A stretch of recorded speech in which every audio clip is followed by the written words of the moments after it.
right, welcome to another Docs Radio banger. Let's go. Dan, I don't want to reverse that for you. But yeah, we have Dan and Will from Up Top. This episode is going to be really interesting because, KG, in the past, we've only focused on like one topic.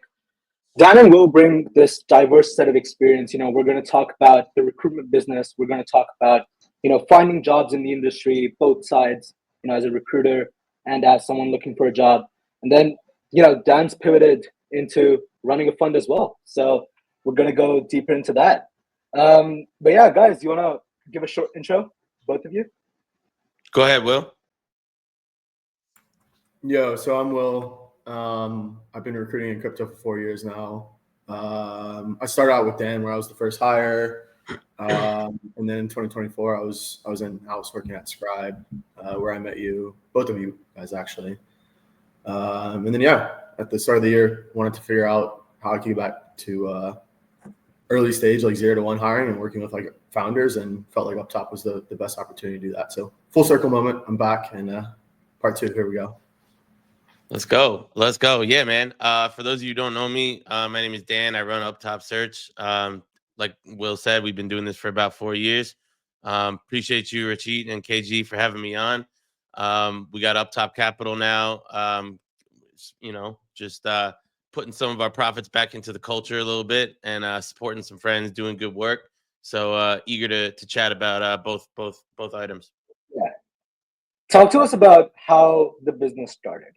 Right, like Dan, how did you get into recruiting? What was the first moment for Up Top? Where was it like, okay, this is going to be an actual business? Talk to us about that moment. Yeah. Well, I won't bore you with like the whole lore, but long story short, no one chooses recruit. No one like has a desire to like, I'm going to grow up and be a recruiter. That doesn't happen. Honestly, mistakes I made in college led to a lack of options, and a friend of a friend got me my first recruiting job, and I was surprised to know that I was pretty good at it. And I enjoyed it. I liked the recruiting stuff, but I didn't like the corporate. I never was a good fit for like a massive corporate structure. I didn't like kind of the limitations and boundaries on like creative ideas and thinking outside the box and trying new strategies. But I'll be honest with you, like in my younger years, I really didn't know that there was any other option really. Like there's so many of these massive, big billion-dollar recruiting agencies. I kind of like just gravitated there, and they have all these big banking clients, big insurance companies, all that type of shit. I really didn't understand. I didn't know anything about startup culture. So over the years, I worked at UBS and a couple of other like, bigger institutions, and couldn't find the right home for myself. I was good at my job everywhere I went, but it just wasn't working. So a buddy of mine from college invited me to what I realized later was a side event for Masari Mainnet in 2021. He's just like, yeah, I'm hosting happy hour with some homies, come through. And what I realized at that happy hour was like, wow, I met all these founders, and I was mind blown. I was like, these are people that support creative new ideas outside the box, and you can try shit, and they'll let you, they'll support you. And I felt for the first time that this is a space where there's a need for recruiting. There's a need for someone to help kind of like, be that counselor for people. And yeah, man. That's how it came about. So how did you get the first client for Up Top? Like where did it start? Yeah. So, okay, before crypto, I was doing recruiting for quants and high frequency trading shops. And one of my hedge funds that I was working with referred me to a friend of his. Again, this is summer of 2021. So come to find out, this is DeFi summer. And his friend was starting his own crypto hedge fund. And up until literally the time I got on that call, I did not know that crypto hedge funds existed. But what was interesting in that moment was like, understanding like how translatable the Web2, the TradFi quant was into crypto quant. Like there's no like crypto native skill set that's needed to bring that person into, into Web3 or crypto trading. So anyway, I had the candidates. They hired one immediately, like from the first call. And that was my first deal. And then what I learned was at the time, all of the VCs were also doing market making at the time before like regulation kind of shut that whole thing down. So the original version of Up Top was actually specifically doing quants for crypto trading operations. And then once I did some good work for, shout out to Framework Ventures, they were my big like first breakthrough client. We placed a couple quants on their market making team. They invited me to come and help work with their portfolio, and the rest is history from there. Awesome. And after that first experience, did you both guys kind of realize that recruiting in crypto is broken, or there's major gaps in here, or what were those initial kind of? It wasn't broken. It wasn't broken. It was non-existent. There was shout out Proof of Talent. You know, they were like the one company that I knew was in the mix. But other than that, like there just was no recruiting for crypto, and I feel like I played a role that I'm proud to play of like building some kind of structure around recruiting as an industry. And it's really an honor to have the opportunity to help set some standard best processes for how to do business here in crypto as a recruiter. And I you know, obviously no one like gave me this title or whatever, but I feel like I take it upon myself to try to be that. For example, like, you know, one of the main principles that frustrated me in old school recruiting and that I'm able to do differently in crypto is this concept of gatekeeping information, right? Like in old school recruiting, there's always this back and forth cat and mouse, Tom and Jerry type shit where like you give me this and I'll give you that, and then you eventually get to a point where you're having a real conversation. But you know what? Like that just, it causes a lot of friction. It's just like you feel like you're being played or strung on. I don't like how that makes me feel doing it or being on the receiving side of it. So one of the things that I feel strongly about when I run my business here in Web3 is sharing information openly. Now, what does that mean? Anyone who follows me knows that I have my Telegram channel where I share, you know, the names of the clients, links to the client's website, all the information you need to be able to do your research before you decide if you want to apply to this job or even chat with me or talk to anyone on my team about the role. And now there's a give and take to that, right? So I know that given that I'm doing that, do I know that there's 500 anon recruiters in my fucking Telegram channel farming my leads and hitting up my clients and trying to steal my business? Yes, of course I know that. And you know what? It's frustrating on some level, but on the other hand, I, you know, play stupid games, win stupid prizes. Like that's what I signed up for. But ultimately it becomes a risk versus reward. The risk is me giving free leads to every other recruiter in the game. The reward is the trust and respect that I earn from the community for not playing games with information. And I'm choosing, you know, I'm choosing to run it every time if that's what's on. Yeah, you know what I mean? The karmatic balance always comes back, and that's something that I've seen a lot of. You know, well, you know what? Career folks. You know what? It doesn't always come back. It comes back when it comes back, first of all, in a community where people care about each other and try to want the best for each other. That's when it definitely comes back. And it comes back if you're, you know, holistically contributing good shit to the fucking ecosystem. That's when you know? For sure. Yeah. KG, sorry, I want to go back to something that you said earlier. Like you mentioned like this piece about like hiring in crypto being broken, right? Like, and I think that's a lot of perspective that maybe candidates or people looking for roles in the space kind of experience that. And look, I see that on one hand, but I also think it's kind of a bit of a fallacy, right? Like if you look at like just broadly speaking startups in general, like at the early stage, there's a lot of like broken like pieces when it comes to hiring, like in early stage startups. So while I hear people, you know, have that opinion, like I also think you have. All right, let's do this. I think it's a good topic. It's a good question. Yeah. When people say hiring is broken, what like tell me exactly what you mean by that. And I know you're not the first person to have that take, but like let's break it down for a second. What's broken? I think what I meant was in the early days when crypto was very new, what was the kind of landscape there where there were no people, or is it not as professional as it is right now? And how did you guys see that as an opportunity to kind of grab more? Bingo. There you go. Now, why isn't it it as structured and professional? Why?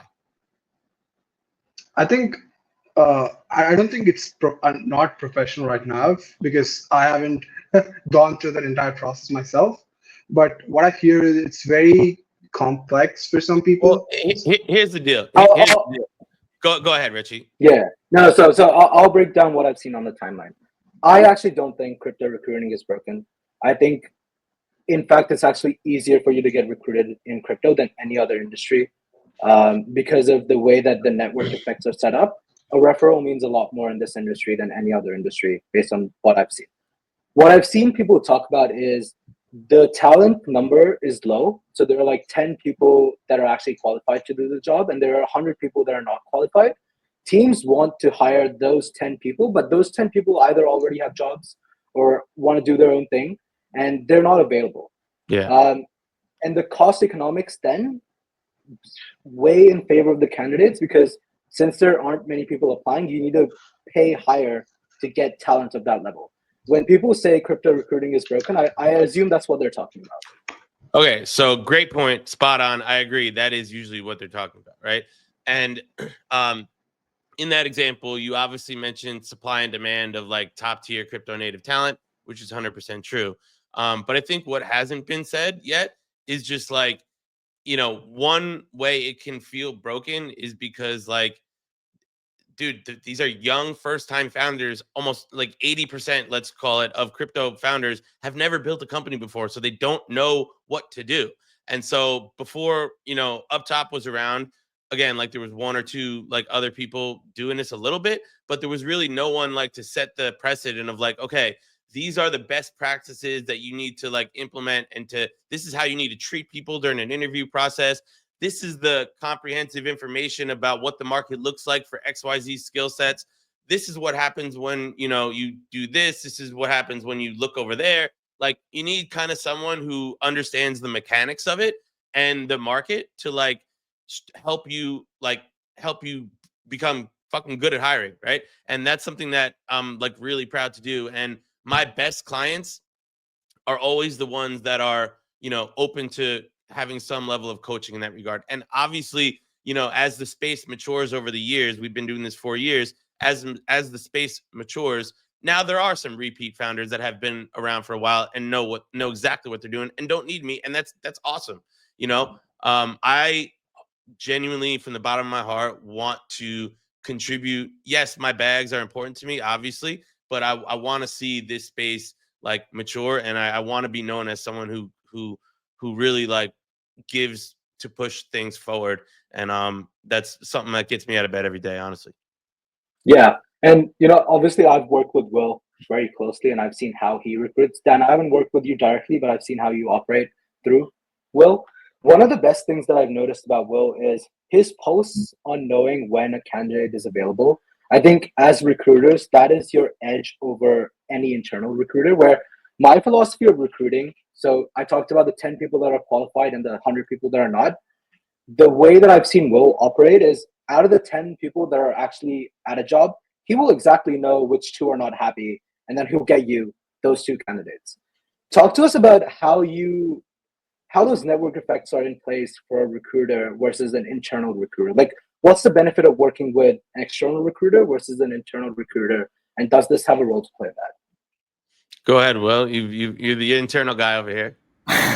No, the only thing that I want to say on this piece is like, when you think about like traditional recruiting, you get a role, you read the job description, and then you go and try and find candidates to match that job description to hire them, right?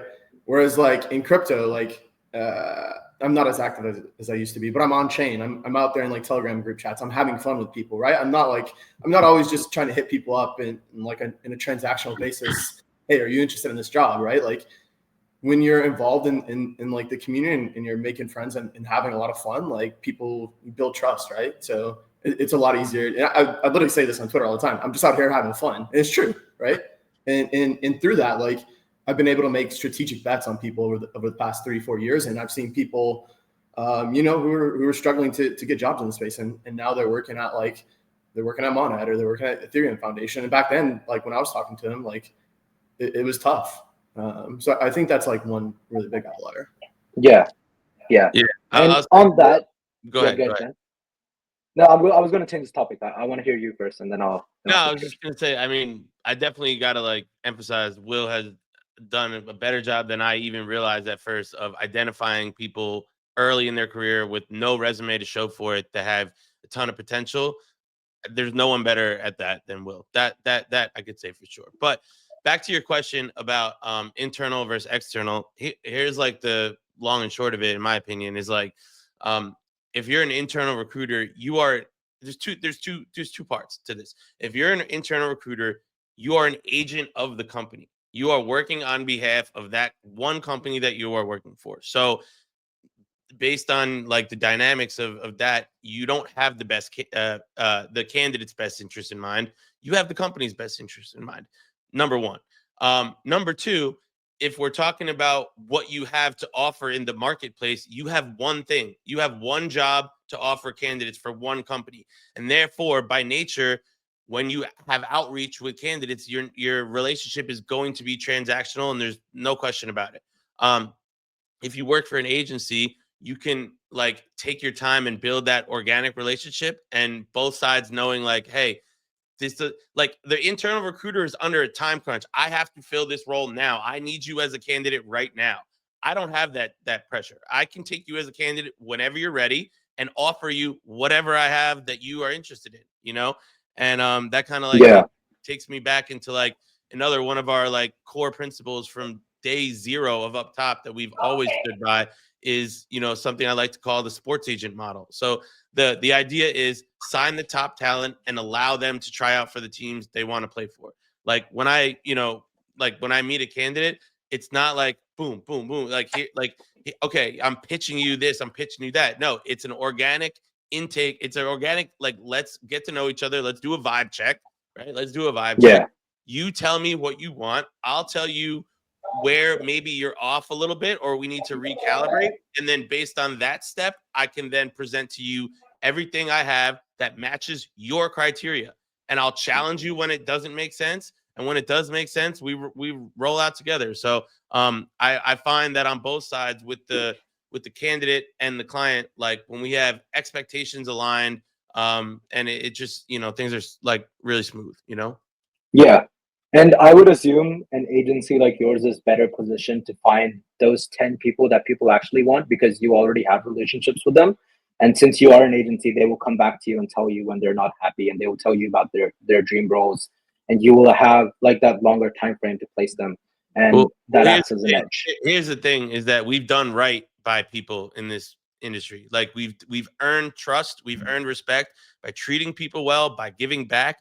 One of the best strategic moves I ever made for sure was like in 2023 when all that shit was going down, BlockFi, Celsius, FTX, like when that like nasty time, I made a very strategic decision that like we will talk to anyone who's losing their job that works in crypto, and period.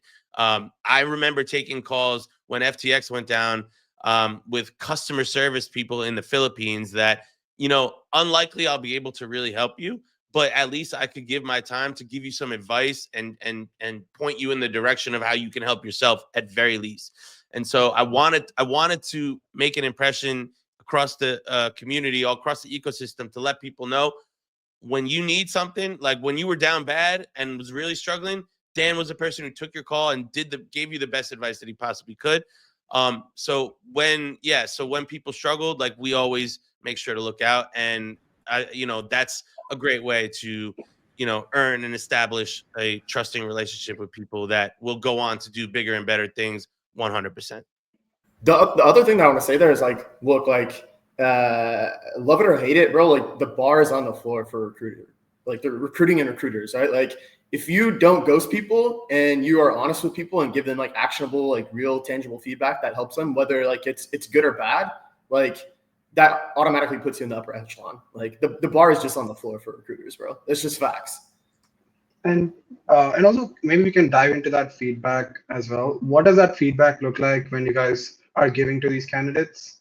How are you guys getting on a call with them again to say these are things you improve on? Are you just sending them advice through mail or something like that? How are you giving that feedback, and what does it actually look like? Yeah, like Dan said, it's a pretty like organic and holistic approach that we take. Like, I'm not going to sit here and pitch you on like one specific job. I want to get to know you as a person. I want to get to know your interests. I want to get to know your skills, your competencies, your background, all that type of stuff, right? Like, I want to kind of like understand that. And like, it's also like, where do you want to be short term? Where do you want to be long term? What are your goals, right? How can I help align those with like what's on the market right now, and also like strategic thinking in the future? Again, it's like I just said, it's being honest with people, right? Like, Yeah. if they want to go be like a head of marketing somewhere and maybe they don't have the experience, I'm just going to tell them that. And like, there's the odd person that gets butt hurt or gets their feelings hurt. But from my experience, a majority of the time, people are going to appreciate that honesty and in that feedback loop where like, okay, maybe I don't have the skills right now, but here's what you need to do, or here's what you can do over the next couple of years to get to that point. I'll give you another example real quick. Just as an example of like feedback that this is the real one that happened to me, excuse me, just like a couple of weeks ago. Long story short, man, candidate was a CMO of a well-respected like layer one. He was making a lot of money for the level of his experience. And, you know, in my opinion, actually, it's not even an opinion. It's a fact compared to the data that's out there in the market. He was significantly overpaid. He was significantly overpaid in this role. And guess what? Like, he left, or he got, you know, respectfully, I think he got fired for whatever reason. I don't know. No knock on him, but he got fired from the role. So if you're overpaid, you get fired, and then you think that you're going to command that same number out in the open market as someone who doesn't have a job right now.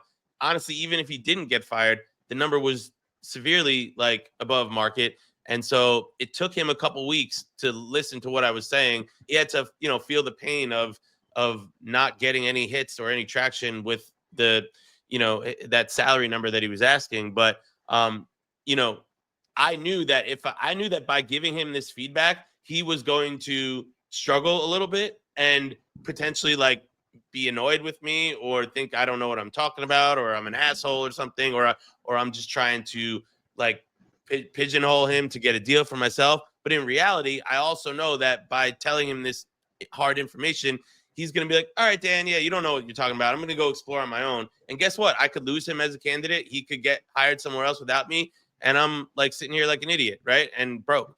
But guess what? That's not what happened, because I know what the fuck I'm talking about. 2 weeks later, he came back and he said, you know what? I recognize the market's not where it was when I first got this job, and I'm willing to come down to this number. And at that point, I say, hey, man, great to hear it. Just want to emphasize, like, I am not trying to bring you down to your lowest number. It's not my job to like beat you down. I'm trying to get you in the best position for you to have, you know, a successful. In fact, you as an agency, you're incentivized to do the best you can and get them the highest number, because that's how the cost economics work.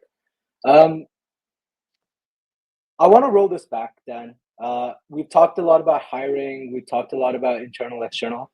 I want to glaze our boy Will a little. How did you find him? How did you find that first recruit? Tell us that story. I found Dan, actually.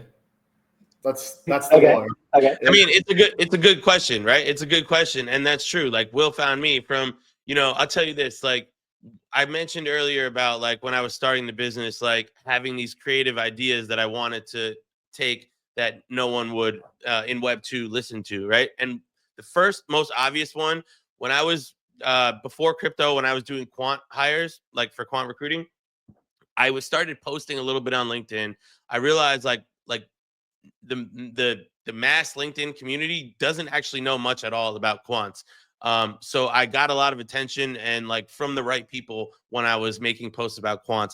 So then it got me in my little content arc real quick. You know, I started doing the like talking into the phone thing, and I started talking about my principles and ideas, like just like the sports agent model, the sharing information openly, all that stuff. I just started putting that out there, and I figured, you know, hopefully it will attract the people that resonate with these ideas. And Will was one of those people.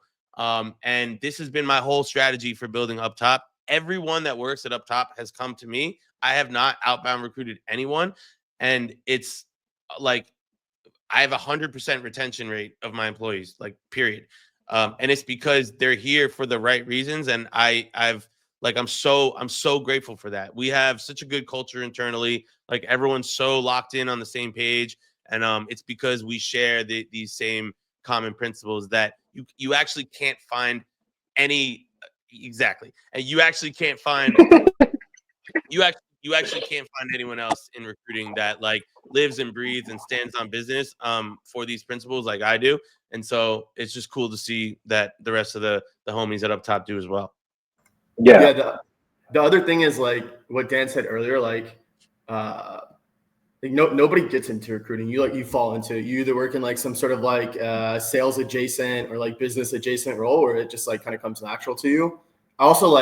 I got into crypto and recruiting both through playing like RuneScape and like building clans. And like it was actually like super competitive stuff. I don't know if you ever played like MMOs, like it was like PvP involved. And like I built up a clan with like 80 members. And to do that, you had to like recruit people. Like, is this person going to be like dedicated and active? Like, is this person a spy? Right? Like there's a lot of mechanics that go into it behind the scenes and, building that up. And it was around for like 5 years.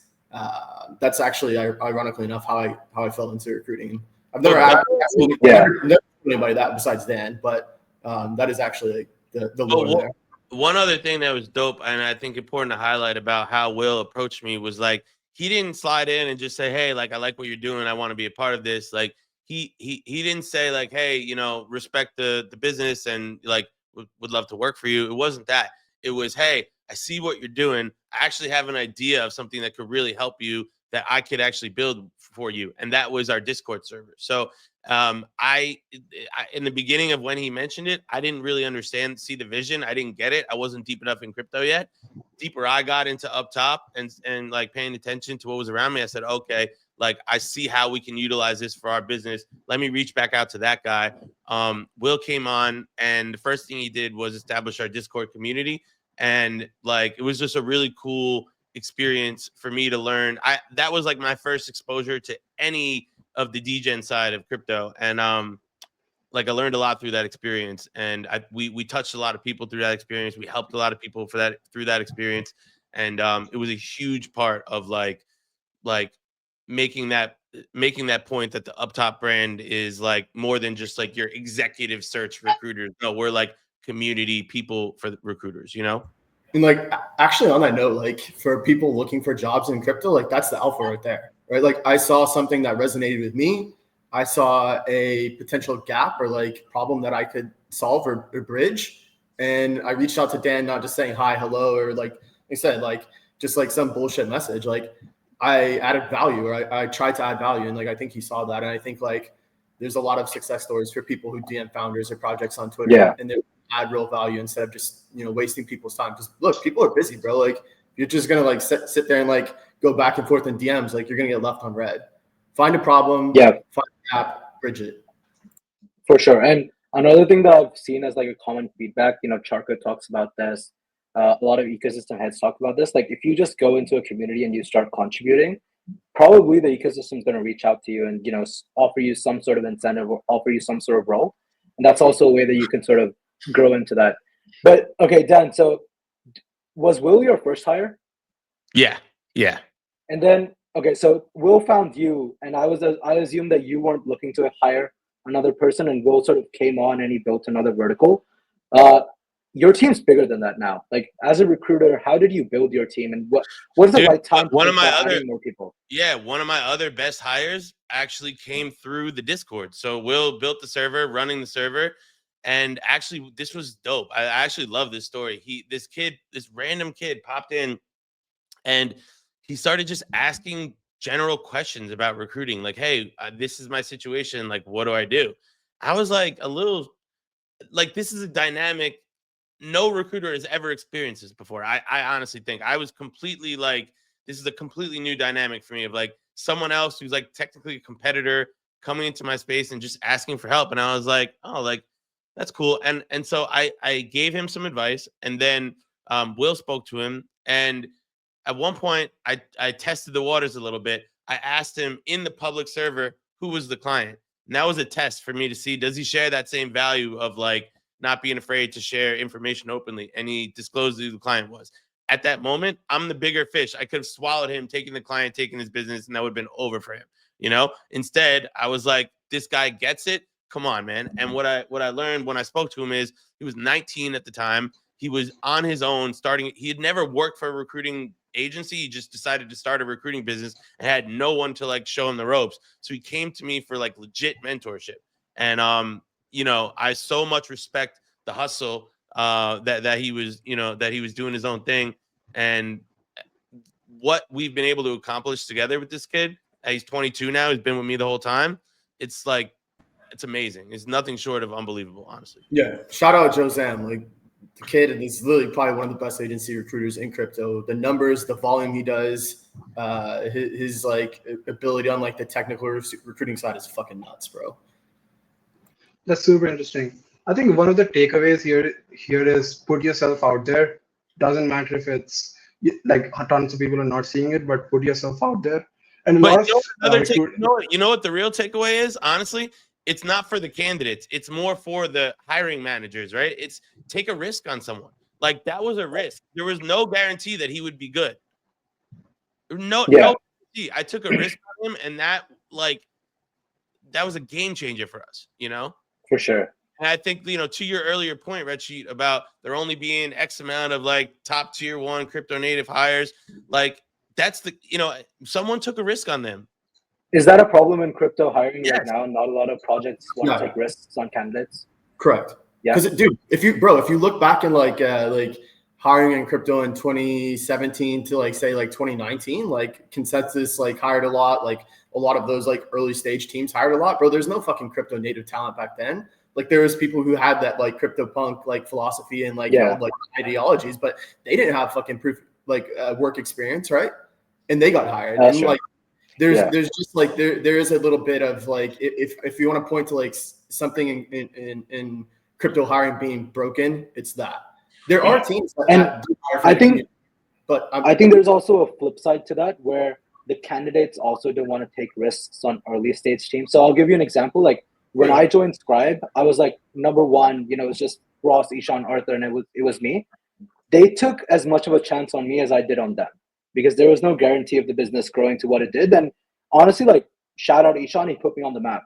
And everything that I have right now is because of Scribe is one of those companies that does that well. The Tie, randomly, it's kind of a random company. They've done that extremely well.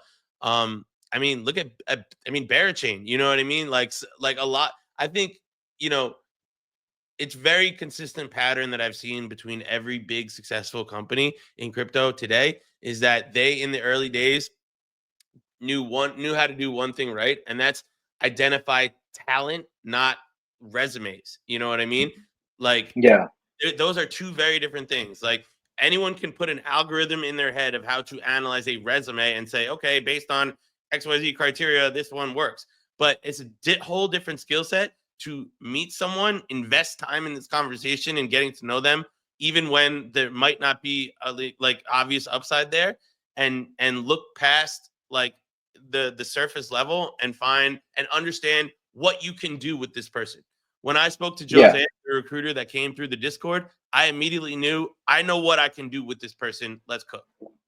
The only thing that I want to add like here is like it's all about like the expectations and like the motives behind it. If you're just going into like a lot of communities and trying to like get a job out of it by adding like value here and there, like it's just not going to work. I think you really need to identify what resonates with you, what kind of like projects, what kind of founders, what kind of communities contribute there. Don't have expectations. Good things will happen. It's important to highlight that out. I think that I think a good example. We see a lot of this on Twitter where someone just finds a product they really like, be it a DeFi protocol, a new L1, L2, whatever, and they just create content around it.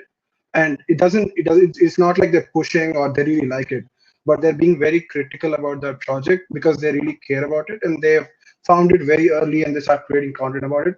Like Brett Guy, right? He's been talking about L1s, L2s, very technical, very technically sound, very good writer. And now he's one of the biggest mindshare persons in the distribution channel for Mega ETH. The same with many other DeFi protocols. So probably my question is, how do you put yourself out there when you're starting from scratch? What do you do? Like, do you only choose one channel on Twitter, or do you also post on LinkedIn? I think, like, just KG, let me refine that for you.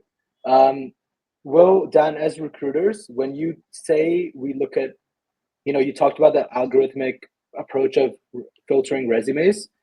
How do you decide that this candidate is worth it and you want to invest more time into this conversation? And how do you value that candidate as like a mental model? Because I would assume like crypto recruiting is not as advanced as like traditional recruiting where you have this AI bot scanning through 1,000 resumes. I'm guessing it's like more personalized and you guys are always involved in the weeds. Talk to us about that process of vetting a candidate and like find the right one. Will, go ahead. Yeah, there's a lot of different directions I could take. I think like, I mean, depending on the person, I'm gonna look how long. Okay, let me rephrase make the it easier. question. Okay, Yeah, rephrase the question. okay. What's the first thing you look at when you look at a candidate profile? I am gonna look at their professional summary or their bio. Who are you? What have you done? What is your objective? Why do you want to work in crypto? How long have you been here for? Right? Because I want to understand that off the rip, bro. I don't care about your experience. I don't care about what you did in your bullshit TradFi job. I don't care about any of that. Understand who you are, how long you've been here, why you want to get into crypto full time. Got it. And assume that's all checked out. What's the second thing? Like, do you look at their Twitter? Do you look at their resume beyond that? Like, what's the second filter? Yeah, I mean, if they have like their Twitter, like, and like, I look at like the mutuals. I go like scan their timeline, what have they posted? But I also think like oppositely, it can be a pretty dangerous game if you're playing and you're just looking at like somebody's Twitter and you hire them based on the fact, oh, this person has a great fucking Twitter. That's a dangerous fucking ball game to play. Yeah. Just because somebody's loud on Twitter doesn't mean they're good at their job. Many such cases. Is that a takeaway? Having engagement on Twitter does not correlate to being good at your job, and as 100%. Recruiters, you need to But I don't want to contradict myself. Like I've made tweets where I'm saying like you should be, if you're in BD or you're doing marketing or you're doing growth in crypto, you should be loud, right? Because like it opens up doors, bro. Like I don't always agree with that. I like that's one strategy. That's one strategy for sure. And there's like certain like section, sector of people that definitely that applies to.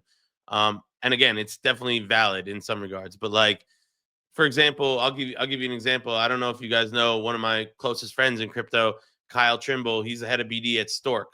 And we just shot a podcast last week.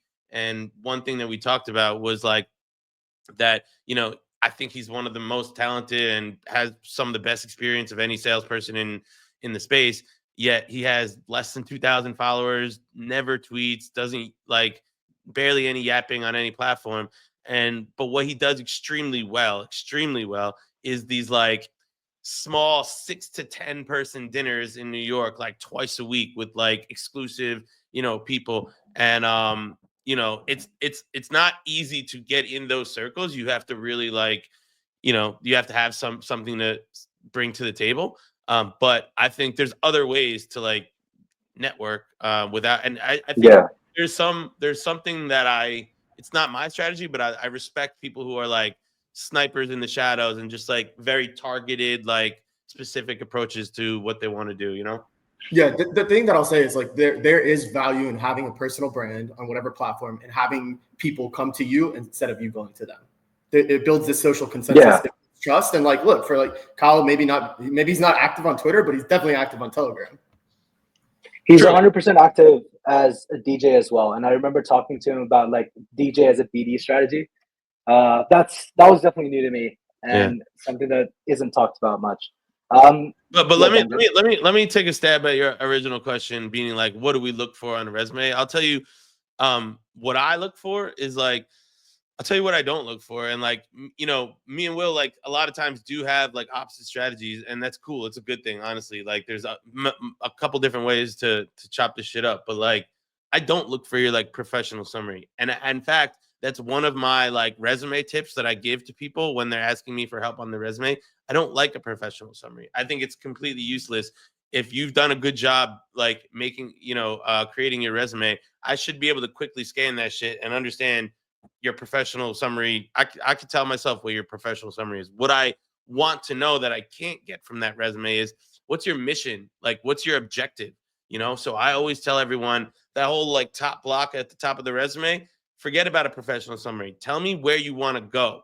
Like, tell me what you want to accomplish. Tell me what you're passionate about. And then let me now look down at the rest of the resume and think about how what you've done fits into the pieces of that puzzle. How did you execute on those goals that you have, that drive that you have?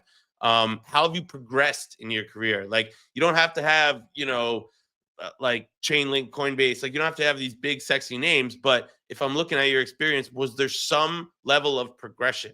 Like, have you taken on more responsibility, accomplished more, achieved more, every step of the way? And is it towards like a specific, like goal that you're looking for? For me, it shows a lot of positive signal.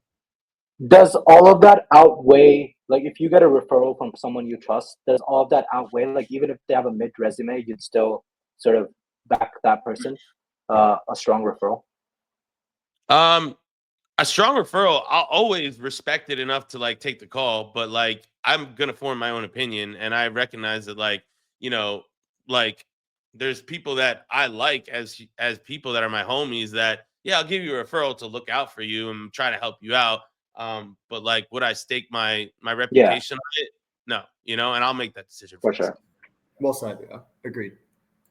That makes sense. Okay. I know we mentioned this in the conversation. We talked about candidates being loud on Twitter. Recruiters also loud on Twitter. And I see all of you guys going back and forth. What's that about? Like, how much of that is true? Like, how much of that is signal and not signal? Like, what's your take on recruiters CT? Shout out to Talent Cabal, bro. That's all I'll say. I don't want to incriminate myself. Oh man. I'm gonna sound crazy right now for a quick second, and it is what it is, bro. I'll stand on it. I gotta be one of the first yapper recruiters to ever exist. Like, straight up, like I gotta be. You gotta respect me for, like, any recruiter out there yapping on Twitter now. Richard from Dragonfly, zero. Put some fucking respect on it, bro. I did that first, and you know it. So that being said, it would be hypocritical of me to like super hate on all the content they put out there, even though I do publicly.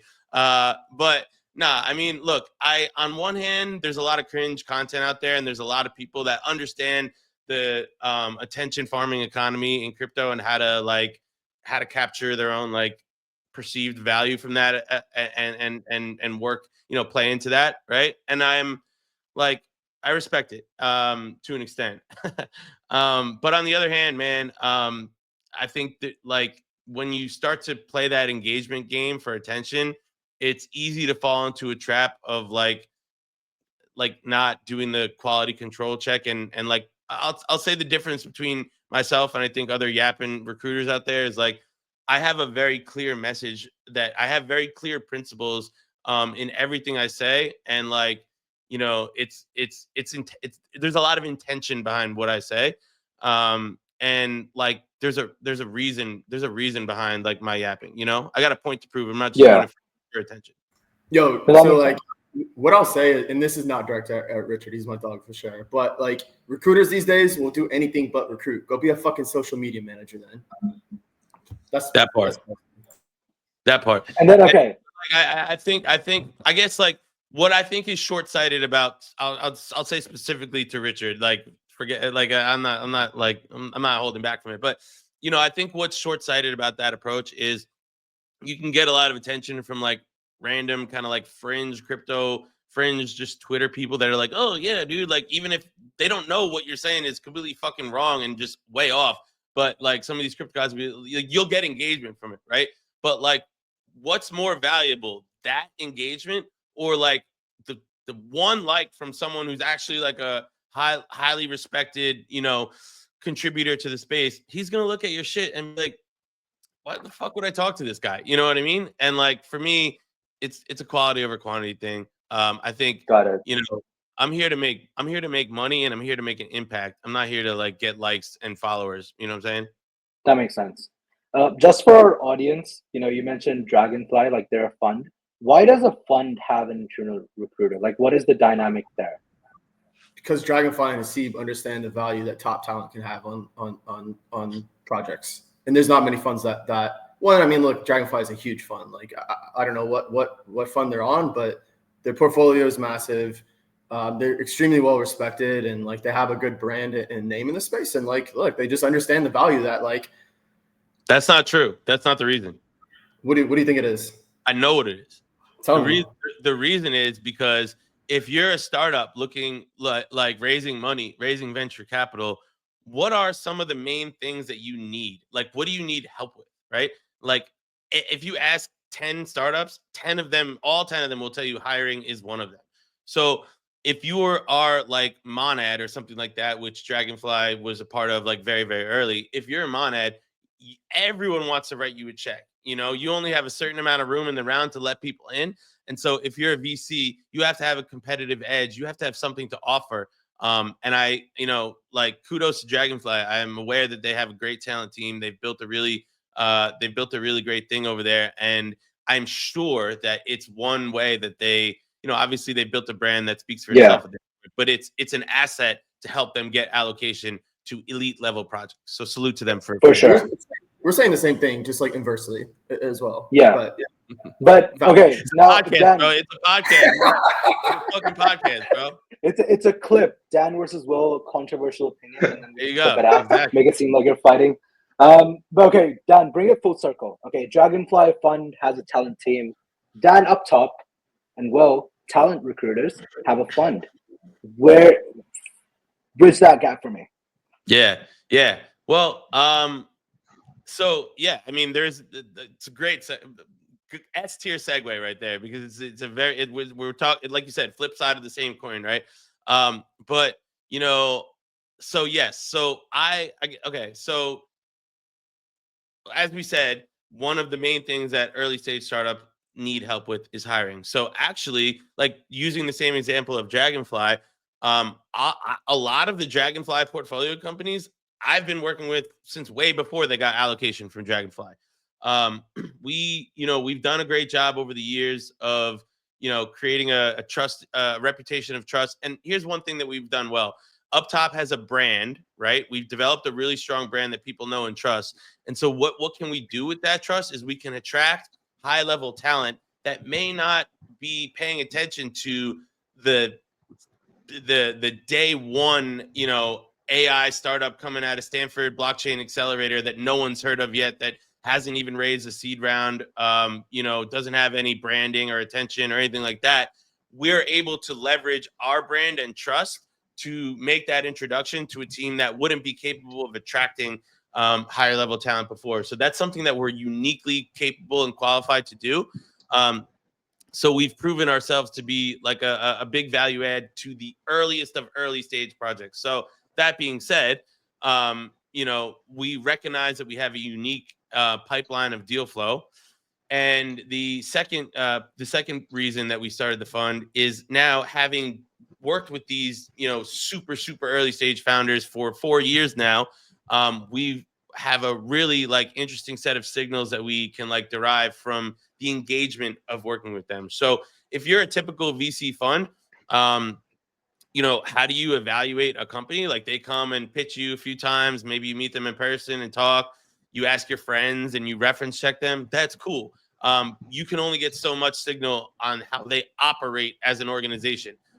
When we like invest in a company from Up Top Capital, almost every time we've already worked with them directly. We've engaged with them. We know how they prioritize things, how they communicate with external recruiters, how they like think about like making people happy in the company, like how they pay people.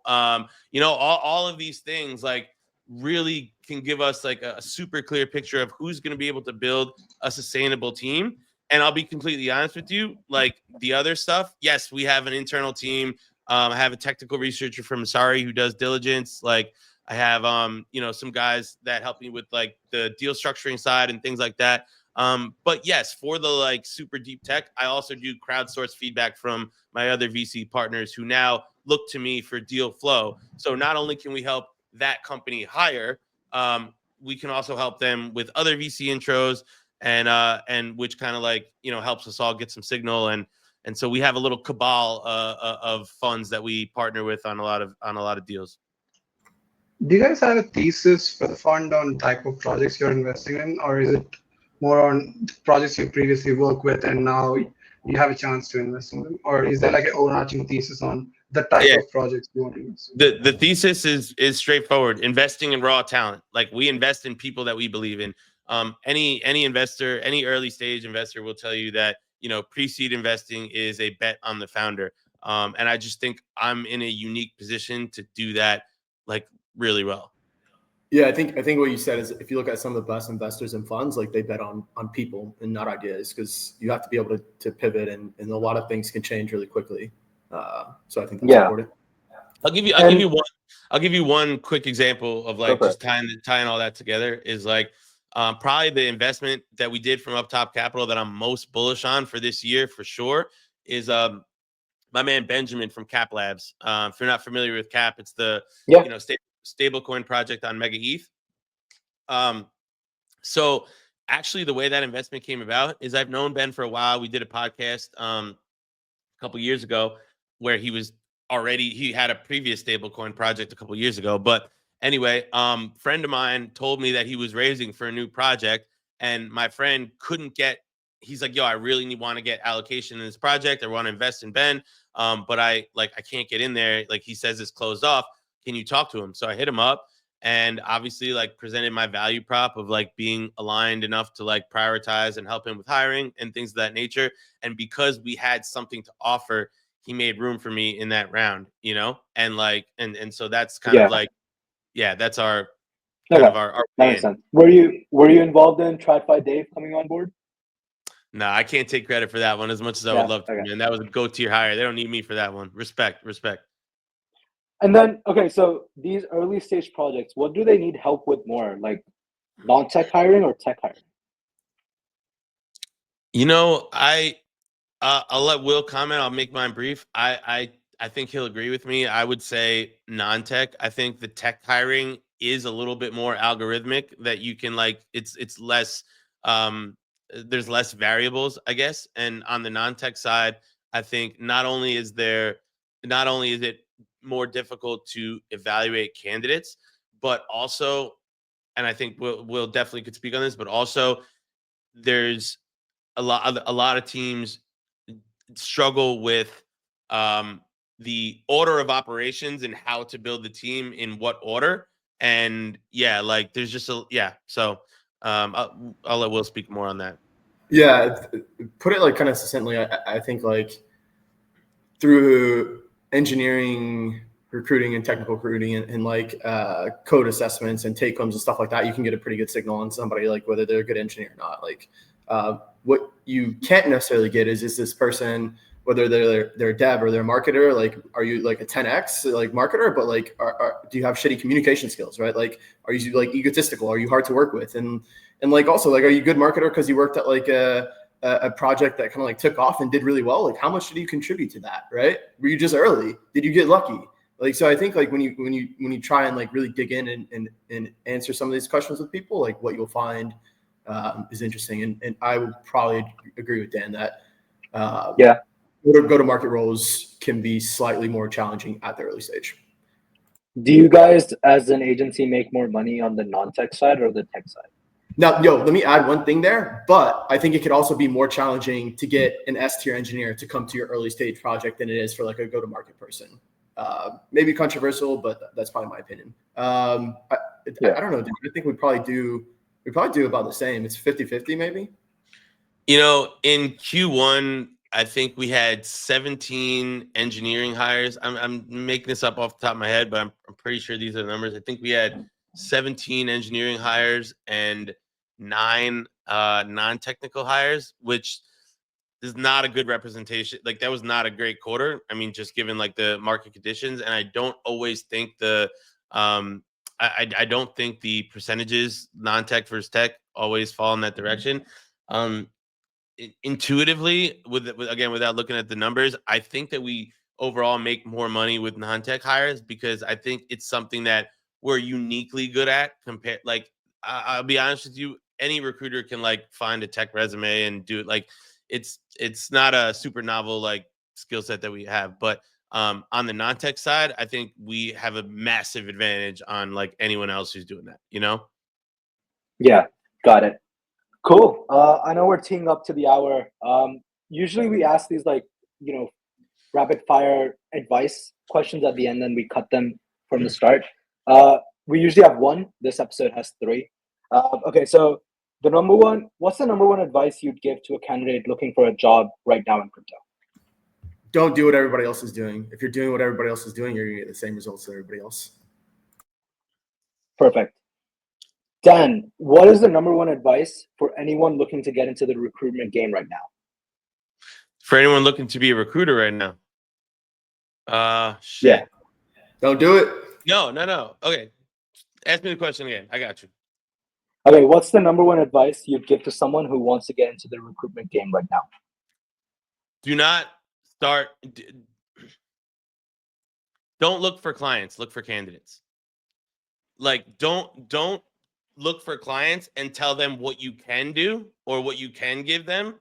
Look for candidates, build relationships, build alliances with candidates, and any of the clients that in any company in crypto, they don't care about you. It's about the candidates. So don't knock on their door and tell them who you are and what you're trying to do, blah, blah, blah. Show them something, you know? Is there an opportunity for a candidate to come and work with Uptop? Always, man. as You a know what it recruiter? is. Yeah. Yeah. All right. Pull up to the Telegram channel, man, and definitely hit up Will the Trill. And then last question, Dan, there are so many instances of people that have a unique skill set that early stage projects would love to have as a skill set. Like your unique skill set is hiring. What is your one advice to that person? You know, maybe they're running a marketing agency, maybe they're running a dev shop, for them to also think like an investor and get allocation in these super competitive routes. What? Say it one more time. It was a good question. I didn't say that. Yeah. Okay. Take it. Yeah, go for it, Will. Yeah, go for it. Yeah, I think figure out like your unique angle and like where you add the most like plus EV, right? Like that's going to be unique to each person. Like whatever business it is, service business, like if you're building like an actual product, figure out like where you add the most value and how it is unique to yourself. And that's how you position yourself. Actually, on top of that, also like, okay, if the goal is to like get allocation, if the goal is to like use what you're good at, use your skills to as leverage to get allocation in projects, it's actually probably not good enough to just be like the best at what you do. You need a lot of people to echo that sentiment about you when you're not around. That's really important. Yeah, to tack on, like look at Andy from the roll up, right? Like anybody can do media, anybody can do podcasts, anybody can do fucking interviews. What he has, he's nailed down distribution. Boom, done. Yeah. Well, me and KG have a podcast as well, so someday, boys. All right, thanks so much for listening to Docs Radio. Dan, I'm gonna take your intro and put it in the front as well. I think your video is awesome.